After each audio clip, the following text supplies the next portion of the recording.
Salut, je m'appelle Gabriel et dans cette vidéo, je vais vous expliquer comment vous allez pouvoir dépasser votre peur qui vous bloque pour atteindre ce que vous voulez en 30 secondes. Alors j'ai envie de faire cette vidéo parce que quand j'étais petit, quand j'étais jeune, quand j'étais adolescent, j'ai souffert d'énormément de peur, j'ai souffert de timidité, j'ai souffert d'anxiété sociale.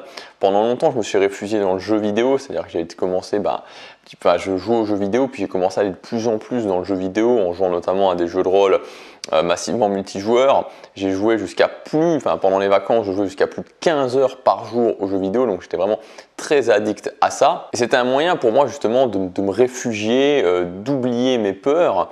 Je me souviens que pendant toute ma scolarité, une des peurs qui a été les plus présentes, parce que celle-là c'était très difficile d'y échapper, très souvent je fuyais devant mes peurs, mais celle-là quelque part je ne pouvais pas y échapper, c'était la peur donc de parler en public, la peur de faire un exposé devant ma classe. C'était quelque chose qui me... c'est marrant parce que quand j'en parle là, actuellement, j'ai des frissons en repensant à ça. C'est quelque chose qui me terrifiait, ça me terrifiait l'idée de passer devant ma classe et de devoir parler devant ma classe, ou n'importe quelle classe, c'est-à-dire au fur et à mesure des années, de faire un exposé. Et j'essayais vraiment toujours d'éviter ça. J'essayais au maximum d'éviter ça, même jusqu'à être malade, quitte à avoir une mauvaise note, quitte à avoir même un 0. C'était vraiment dans les cas où je ne pouvais pas l'éviter parce que c'était vraiment trop important, ou alors j'étais avec quelqu'un d'autre et que forcément je devais le faire, ou alors que le prof finalement nous faisait, même si on était malade le jour J, il nous faisait quand même repasser après, mais ça me terrifiait. Et au-delà de ça en plus, je voulais avoir une copine, je voulais sortir avec une fille, mais j'étais complètement tétanisé à l'idée de sortir avec une fille. Je voulais aussi m'intégrer dans des groupes sociaux, être respecté par les autres mecs, mais j'arrivais pas du tout à m'imposer dans aucun groupe social, dans aucun groupe de personnes. Et depuis cette époque-là, j'ai réussi à aller au-delà de ça, j'ai réussi à aller au-delà de ma timidité, à aller au-delà de mon anxiété sociale, à réussir à maîtriser mes peurs pour atteindre ce que je voulais. Et c'est donc de ça que je veux vous parler dans cette vidéo. Alors la première chose qu'il faut comprendre, et même si on le sait, je crois que c'est quand même bien de le répéter, c'est que la peur, c'est une émotion naturelle. Il faut savoir que la peur, c'est quelque chose qui, pendant des dizaines de milliers d'années, a permis tout simplement la survie de l'espèce. Parce que le but de la peur, c'était justement, une fois qu'on ressentait ça, qu'on ressentait cette émotion, de déclencher tout un tas de réactions dans notre corps qui nous permettaient notamment de fuir ou alors de nous défendre face au danger et donc d'éviter d'être tués par des prédateurs. Et sans cette peur, il y a de fortes chances que notre espèce, l'espèce humaine, se serait éteinte parce qu'on aurait été décimé, parce que sans peur du danger, on va vers le danger et donc on s'expose au danger et donc souvent, à cette époque-là en tout cas, au temps des tribus, on mourait face au danger. Sauf que ce qui se passe, c'est que cette peur nous vient finalement de notre évolution, nous vient de milliers, voire de dizaines de milliers d'années en arrière, mais aujourd'hui, il n'y a plus de danger réel, c'est-à-dire que la peur qu'on peut ressentir n'est plus liée à un danger réel de mort. C'est-à-dire que maintenant, à l'heure actuelle, au XXIe siècle, notre peur, la plupart de nos peurs quotidiennes sont devenues inutiles dans notre quotidien. Et elles sont même plus qu'inutiles, elles nous empêchent d'aller vers là où on veut. Nos peurs ont leurs racines dans notre évolution, mais elles deviennent en fait des chaînes qui nous empêchent d'avancer vers là où on voudrait, d'atteindre les buts qu'on voudrait atteindre. Donc l'idée, c'est de comprendre, de réussir à mettre en place une stratégie pour pouvoir atteindre ses objectifs malgré la peur. Donc la vraie question, c'est comment, quand on a un objectif et qu'on a une peur qui est là, comment réussir à dépasser cette peur pour atteindre cet objectif? Alors ce qu'on va développer maintenant, et c'est la stratégie globale, et ensuite j'irai dans le détail, c'est que l'idée principale, la clé principale, ça ne va pas être d'éliminer la peur, ça va être d'accepter cette émotion de la peur, mais de quand même passer à l'action malgré la peur. C'est-à-dire qu'il n'y a pas de possibilité, il n'y a pas de réussite dans le fait de se dire ok, comment j'élimine ma peur? C'est pas possible. Tant que vous pensez en termes de je veux éliminer ma peur, je veux éliminer ma peur, je veux éliminer ma peur, vous n'y arriverez pas et vous resterez bloqué. Il faut switcher de ça et se dire ok, je vais avoir peur, mais comment je vais faire pour accepter cette émotion et réussir à la mettre à un niveau suffisamment tenable pour que je puisse quand même passer à l'action. Alors pour justement développer ces stratégies que je vais vous donner, il faut comprendre, comme je vous disais, que la peur c'est une émotion. Et que la peur, en fait, c'est quoi? Si on prend très concrètement, on analyse les choses très concrètement, c'est simplement une réaction chimique qui se passe dans notre cerveau et qui ensuite irrigue notre corps. Donc ça veut dire que la peur ne représente en aucun cas vos capacités, ne représente en aucun cas ce qui va se passer, ne représente en aucun cas une réalité externe. La peur, c'est quelque chose de purement interne, quelque chose qui nous concerne chacun individuellement. Et donc, vu qu'il n'y a aucun facteur externe, que c'est uniquement à l'intérieur de votre corps que ça se passe, ça veut dire que vous avez 100% le contrôle dessus. Vous allez pouvoir changer cette émotion parce qu'elle est interne. Elle fait partie de votre monde intérieur et vu qu'elle fait partie de votre monde intérieur, vous avez le contrôle total. Donc, qu'est-ce qui se passe concrètement quand on a peur? Donc, on pourrait s'imaginer maintenant qu'on va faire quelque chose, on va s'imaginer ça ensemble, qui nous fait peur.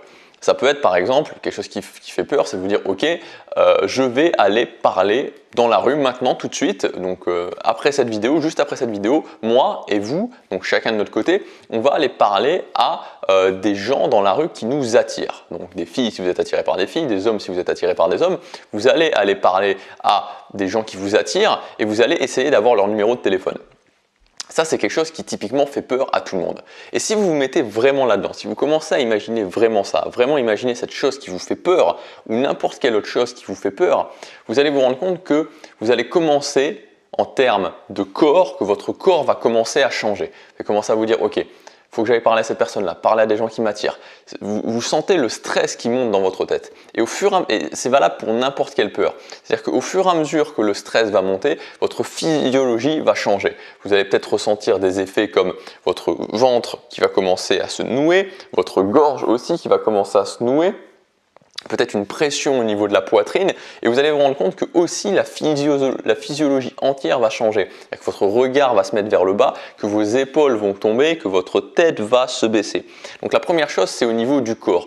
Quand vous avez peur, mettez-vous en observateur de votre corps et commencez à regarder qu'est-ce qui se passe au niveau de votre physiologie. La deuxième chose, toujours en se mettant en tant qu'observateur de soi, mais c'est toujours très utile de se mettre comme ça un petit peu plus loin et de se mettre en observateur de soi-même, c'est de voir nos pensées. Qu'est-ce qui se passe au niveau de nos pensées? Et si on prend l'exemple d'aller parler à des gens qui nous plaisent, d'aller parler à une personne qui nous plaît, on va commencer à se faire des scénarios dans notre tête. On va commencer à se dire, ok, alors je vais prendre mon cas à moi, je vais aller parler à cette fille. Ok, cette fille, peut-être qu'elle a un copain, peut-être qu'elle va se moquer de moi, peut-être qu'elle va me dire directement, je suis pas intéressé, dégage. Et on va commencer à mettre en place des scénarios négatifs dans notre tête et auto-alimenter finalement ces scénarios et commencer à créer une réalité parallèle dans notre tête qui, encore une fois, n'a lieu absolument que dans notre tête et qui n'a aucune réalité. C'est-à-dire qu'on n'est toujours pas passé à l'action et cette chose-là est en train de monter en puissance dans notre tête sans qu'il y ait aucune action réelle qui soit là pour prouver que ça va se passer comme ça. Donc à partir du moment où on a compris ça, à partir du moment où on a compris que quand on commence à stresser, il y a quelque chose qui se passe au niveau de notre physiologie, au niveau de notre corps et en même temps au niveau de nos pensées, on commence à créer des scénarios alternatifs qui n'ont rien à voir avec la réalité, on va pouvoir changer ça. Parce que ces deux facteurs, le corps, la tête, sont à 100% sous mon contrôle, sont à 100% sous votre contrôle. Donc premièrement, on va prendre le corps. Quand vous commencez à ressentir ça, à ressentir cette peur, l'idée ça va être de changer sa physiologie. Changer sa physiologie, ça va être de se redresser. On se redresse, on regarde vers le haut, on vraiment les épaules en arrière.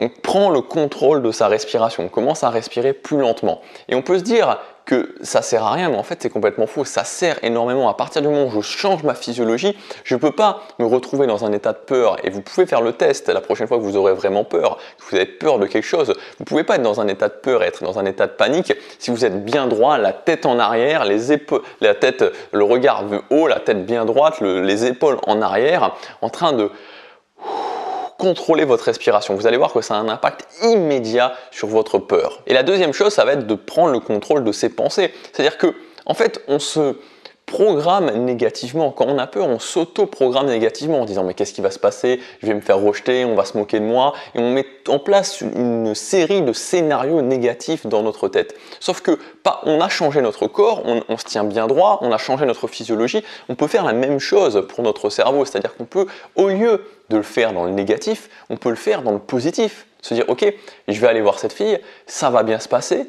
on va rigoler, elle va me donner son numéro de téléphone, et puis ensuite on va se revoir, de vraiment commencer à dire ok, je suis capable de le faire, je vais réussir à le faire et mettre en place toutes ces choses positives dans notre tête. Donc on peut créer des scénarios positifs, créer des scénarios qui vont nous permettre justement de passer à l'action, plutôt que des scénarios limitants, des scénarios qui vont être orientés sur l'action parce qu'on va commencer à mettre en place cette roue positive dans notre tête.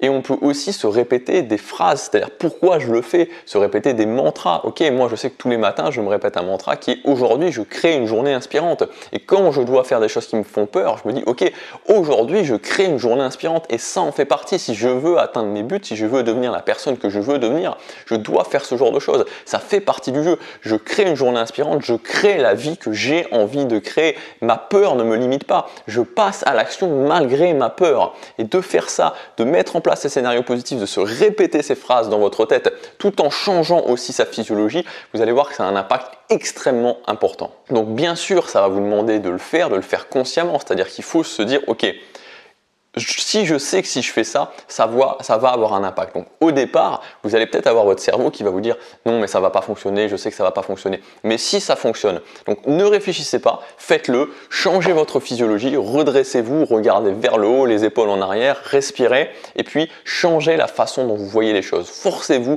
à penser positif, répétez-vous des mantras dans votre tête, répétez-vous qui est-ce que vous voulez devenir, pourquoi vous faites ça. La prochaine fois que vous allez ressentir de la peur, pensez à ça. Pensez à ce que je vous ai dit, pensez que c'est quelque chose qui est à l'intérieur de vous, que c'est 100% sur votre contrôle. Changez votre physiologie, le fait de changer sa physiologie, le fait de changer ses pensées nous permettent d'accepter l'émotion et de passer à l'action malgré l'émotion de la peur en un temps extrêmement court. Et en faisant ça, en commençant à adopter la physiologie de quelqu'un qui est sûr de soi, les pensées de quelqu'un qui est sûr de soi, les pensées de quelqu'un qui est déterminé, vous allez voir que votre cerveau va être forcé à changer, va être forcé à s'orienter sur le positif. Voilà pour cette vidéo, ne vous laissez plus limiter par vos peurs, acceptez l'émotion et mettez en place ce qu'on a vu dans cette vidéo pour aller au-delà de votre peur et passer à l'action malgré vos peurs. Si vous voulez aller plus loin, vous pouvez télécharger gratuitement ma formation offerte d'1 heure pour mettre en place des habitudes en cliquant sur le lien dans la description ou sur l'image juste ici. Donc dans cette formation, je vais vous expliquer comment mettre en place des habitudes dans votre vie, comment tenir ces habitudes dans votre vie, que ce soit des habitudes purement logiques, donc par exemple comment faire du sport, par exemple comment tenir un régime, tout ce genre de choses. Ou alors des habitudes mentales comme typiquement comment mettre en place des habitudes pour par exemple aller au-delà de ses peurs, réduire son stress, réduire son anxiété. Je vous dis à demain pour la prochaine vidéo, passez à l'action, chaque jour compte.